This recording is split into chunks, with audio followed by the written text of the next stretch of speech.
Welcome back everybody, Barry Mountford here, and for all the new people joining, welcome. In this video we're going to be walking through the lighting setup for this shot. Yes, I'm going to be sharing all those lovely little nuggets of information, the little secrets in photography and how to light. To be fair, there's not really many secrets to be fair, just put the light where you want it, take it away where you don't. But in this video I'm going to share exactly how I've set the lighting setup for that shot. I'm going to show you on the computer, and then we're going to jump into the studio and I'm going to show you the lighting setup in real time so you guys can see exactly how I've lit it, what gear I've used, what modifiers I've used, what grids I've used. So yeah, lots of little nuggets of information to share in this video, which I'm really super excited to share with you folks. And also I'm super excited in this video because I'm shooting on a brand new lens, which is going to be another video also in the making. I can't believe I haven't come across this lens earlier. So yeah, we'll get to it right after this.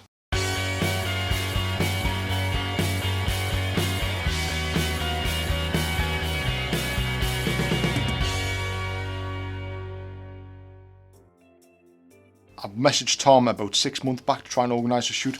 Timing just wasn't great for both of us, so a month ago I messaged him again, managed to sort out some times. Perfect opportunity to shoot now because we were both free. We're both looking for new images for a portfolio. He was shooting for his portfolio, I was wanting images for my portfolio to update it, so it was a collaboration between both, which worked out an absolute treat. And I would highly recommend you guys doing that, get in touch with people that you think can help your portfolio and vice versa. So we've got some really good shots out of this session. Now obviously we sent emails back and forth talking about obviously what we were going to shoot, explaining what colour backdrops I had to shoot on, the grey and the browns. He explained obviously what kind of look he was going for, so we just went for that when we turned up. So it was really helpful and useful to have that communication beforehand when we're organising the shoot. So here's Tom pouring a whiskey. Now the whiskey came in late in the session. We kind of done a few shots, different props. Tom came up with a great idea that this image would look cool, just pouring a glass of whiskey or just sitting there with some whiskey in his hand. I thought, yep, that works a treat for me. So that's what we're doing. We added the whiskey to the shot, and I think it just adds that little bit more edge to the shot. So we'll talk about our first key light, the City 600 sitting in the 90cm 80 open octobox, and I had that fitted with a grid.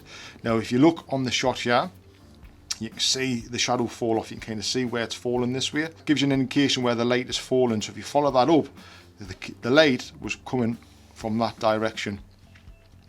Okay, and it was sitting up out of shot with a grid lighting Tom. Okay, so that was lighting Tom, and I knew using the 90cm octobox that would be enough to light Tom top to bottom with him sitting down. So that's the key light up here.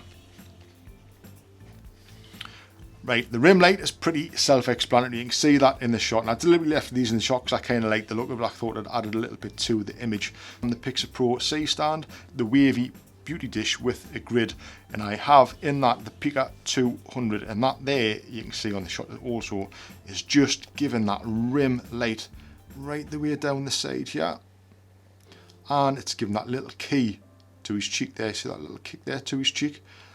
And I just wanted something subtle just to give it a little bit more of an edge, a little bit more of a mood. So that was the rim. Now if we go back to the key light, you can see the shadows under his eyes, it was quite dark. And I knew I wanted a bit more of a moody image. So I wanted them shadows, but I didn't want to completely black. I didn't want to lose it to the darkness. So what I did was I set up a third light, which was the Hybrid 360. I mixed between the Hybrid 360 and the 580 Mark II.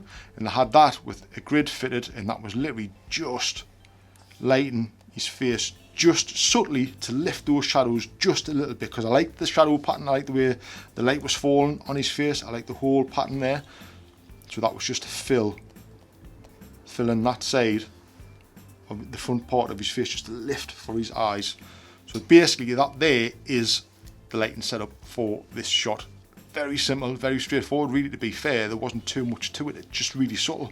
Now we'll start off with one light, set that up, get the light falling how I want it, get the shadows looking how I want it. Now if I think the shadows are too dark, too deep, I'll then add a bit of a fill light, the third light, just to open those shadows a little bit. I've got a lot of control that way. And again, the rim light is just adding that just edgy look to the image.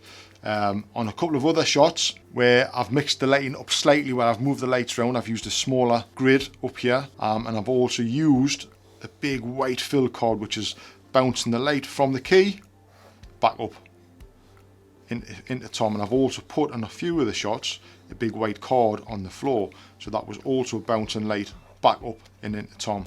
So that's how I mixed that up a couple of times. But for this shot, that previous layer was how I lit the shot. So yeah. So what we're going to do now, I'm going to jump into the studio and I'm going to show you the lighting setup. I'm going to walk through it all so you can see it in real time and see exactly how the lights were falling. So yeah, I'm going to jump in the studio now and I'm going to show you exactly how it was lit. I thought it'd be a good idea to set up some continuous lights to kind of give you an idea of where the light was falling and how I can control light in such a small space. So as you can see, we have the Pixar Pro 90cm with the grid fitted.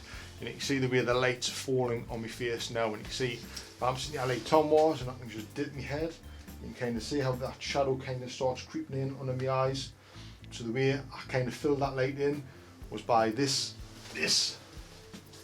fill light here, which you can just see there. So back to the key light. This is the key light. So we've got it fitted with a grid. Now if I move this light, you can see on the background how the light comes, how the light falls in the background, how it falls off. Now I'm able to control that by having the grid fitted to the 90cm octabox. So you can just see that if I move that back, there'll be more light on the background. If I tilt it away, I can make the background darker. So that's one way of controlling the light in a small space. Okay.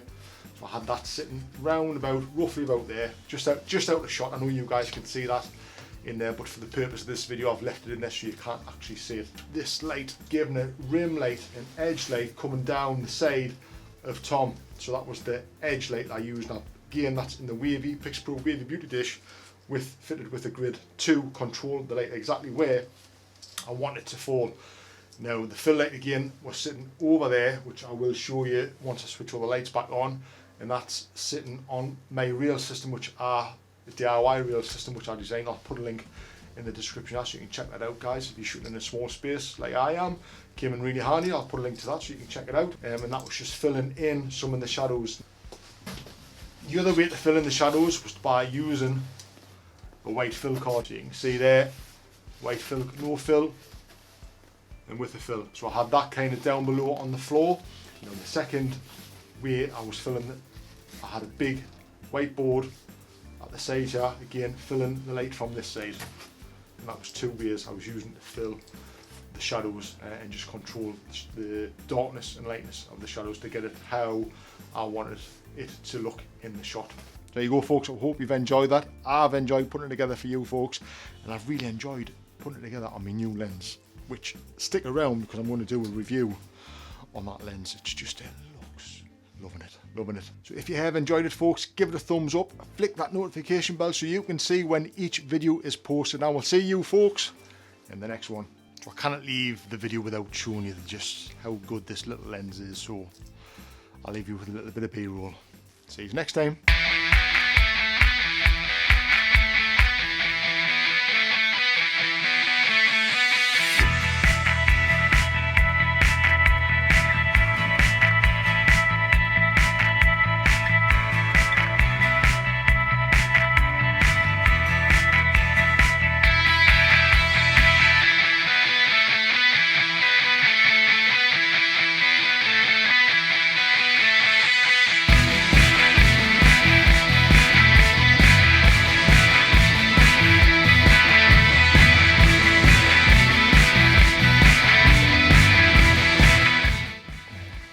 Looks amazing, loving it.